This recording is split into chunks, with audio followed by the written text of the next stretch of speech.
magandang araw po sa inyo lahat. Ito po ang inyo pong nakikita ngayon sa aking katabi. Aking screen ay ang most corrupt person every year. Okay? So mga kaibigan, noong 2017, ayon sa Organized Crime and Corruption Reporting Project by ORPD, yes, P pala. So, Corruption Core and revealing most corrupt person every year. So, yung ano po natin ngayon ay nasama po ang ating puon na si Rodrigo Duterte noong 2017. Ay, nako. Ayan o. 2017 yan Anak ng teteng naman talaga So, ano ngayon ang pinagmamalaki ngayon ng mga DDLs yan, ang mga kaibigan nating mga DDS dyan, Ito po ay, ayan Deutsche Bank pa lang neto.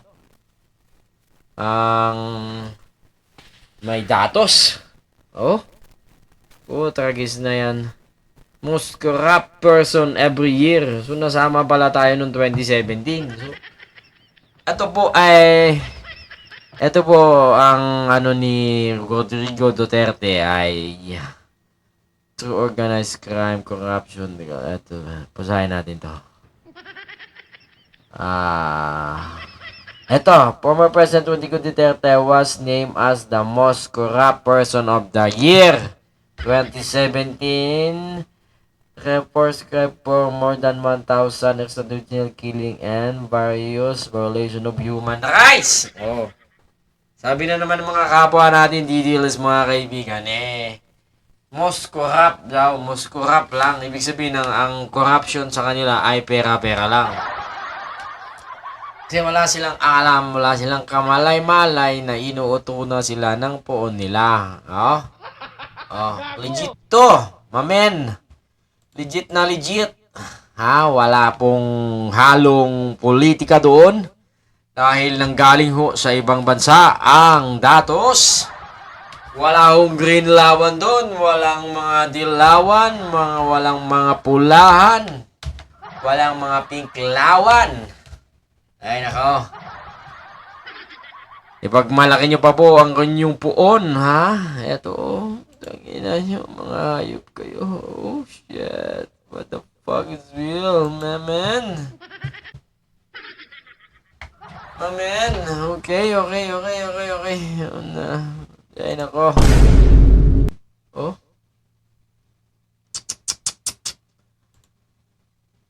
Mamen.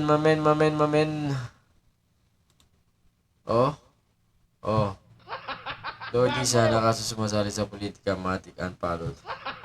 Gago! Unfollow to is. Ayun, hindi to fake news kasi itong organisasyon na to ay every year po silang kumukuha ng ganito. Andyan naman sila Bashar Assad, Maria Consulto, Porras, Sheikh Perez, Debadas, Nicolas Maduro, Maludo Consubis.